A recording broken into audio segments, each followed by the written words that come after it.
Bonjour à toutes et à tous et bienvenue dans votre rendez-vous quotidien Smart Éducation, un magazine dédié à la formation, aux nouveaux métiers, aux nouvelles pédagogies. Le rendez-vous qui donne un futur à la jeune génération. Aujourd'hui, les dépenses pour l'éducation sont élevées, mais les résultats ne sont pas à la hauteur. C'est le constat fait par la Cour des comptes dans une note publiée la semaine dernière. En effet, 40% des élèves de fin de primaire n'ont pas les connaissances fondamentales ni en mathématiques ni en lecture, selon une étude du CNESCO. La Cour dénonce notamment un système éducatif trop centralisé, trop encadré et qui doit donner plus d'autonomie à ses chefs d'établissement. Alors, Jean-Rémy Girard, président national du SNALC, syndicat des personnels de l'éducation nationale, est avec nous. Bonjour. Bonjour. Merci d'être là sur le plateau de Smart Éducation. Jean-Rémy Girard, des dépenses en hausse, en tout cas, ça c'est un fait. Un niveau de compétence des élèves, notamment en primaire, très bas. Alors peut-être qu'on s'améliore, en tout cas il est peut-être encore trop bas. Comment vous expliqueriez ce bilan ? Alors, on n'est pas forcément en désaccord avec un certain nombre de constats qui sont faits par la Cour des comptes, qui en fait ne sont pas faits par la Cour des comptes. Il y a des études qui existent, y compris du propre ministère de l'Éducation nationale, sur la question du niveau en français et en mathématiques. La propre direction statistique de l'Éducation nationale mesure avec précision tous les 5 ans son propre échec. Donc, de ce point de vue-là, il n'y a rien malheureusement de très nouveau. Sur la question du fait que les dépenses sont en augmentation, ça dépend un peu du référentiel. C'est-à-dire que la part du PIB dans le système éducatif, elle est en diminution, en revanche. Donc, j'allais dire tout augmente, mais la part de l'éducation, elle, diminue à nombre d'élèves à peu près constant, premier, second degré confondus. Donc, il n'y a pas forcément une surdépenses. Il y a peut-être des questions de répartition parfois, mais il n'y a pas spécialement de surdépenses. Nous, on a plutôt l'impression de manquer de moyens, de manquer d'attractivité et de manquer de manière générale d'une éducation qui attirerait les gens vers elle. Ça fait quand même des années qu'on a du mal à recruter des professeurs, qu'on a même du mal à recruter des chefs d'établissement aussi. Ça, c'est un constat central dont la Cour des comptes ne parle finalement pas. Est-ce que vous faites le même constat que Jean Klein, c'est-à-dire qu'il y a un niveau scolaire toujours trop bas pour les professeurs, les personnels de direction, mais qui ne se dégrade pas, ça c'est faux ? Alors, ça se dégrade quand même objectivement sur quelque chose comme les mathématiques. On a des enquêtes aussi bien nationales qu'internationales qui montrent qu'effectivement, on a un problème majeur, qui a des tas d'explications. Et ce n'est pas lié qu'au niveau d'investissement, mais à un moment, on a un souci sur l'enseignement des mathématiques en France, c'est certain. Mais là où on se rejoint, je pense, c'est qu'on en demande de plus en plus à l'école. Alors, on peut le présenter sous la forme, on fait acquérir de nouvelles compétences aux élèves.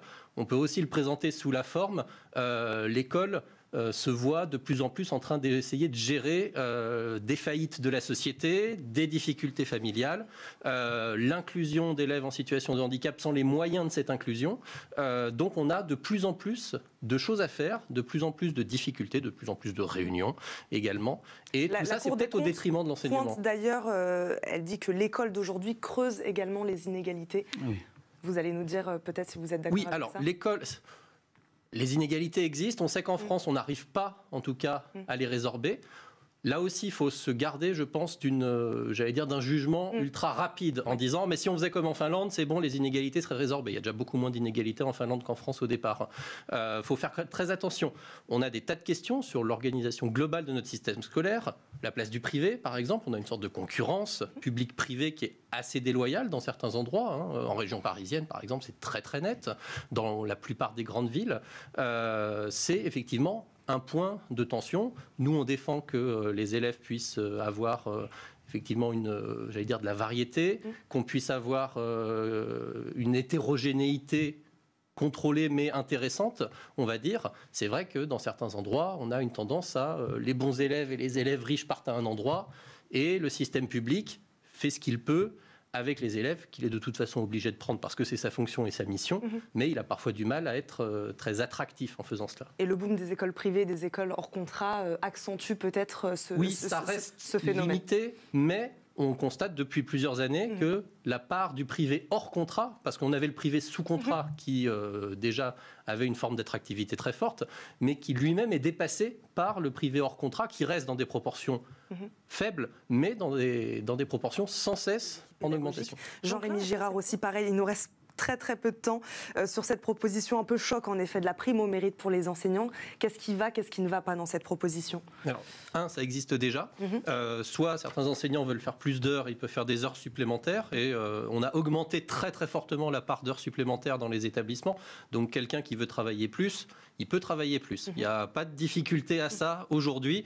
J'allais même dire, il y a trop d'heures supplémentaires, au contraire.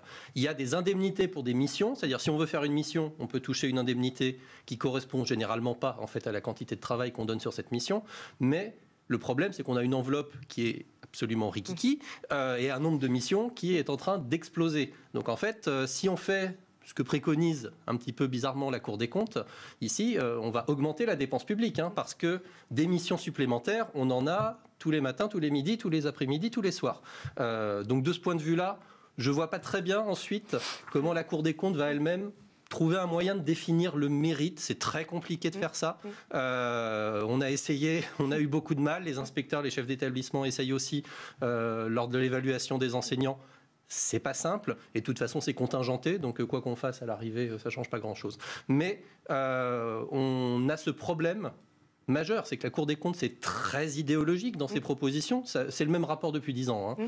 C'est cette autonomie. Nous, au SNALC, on le dit très clairement, plus on préconise l'autonomie, moins les enseignants ont de liberté. Ce qui a l'air paradoxal, on le vérifie tous les jours. On va terminer sur ces mots. Merci beaucoup.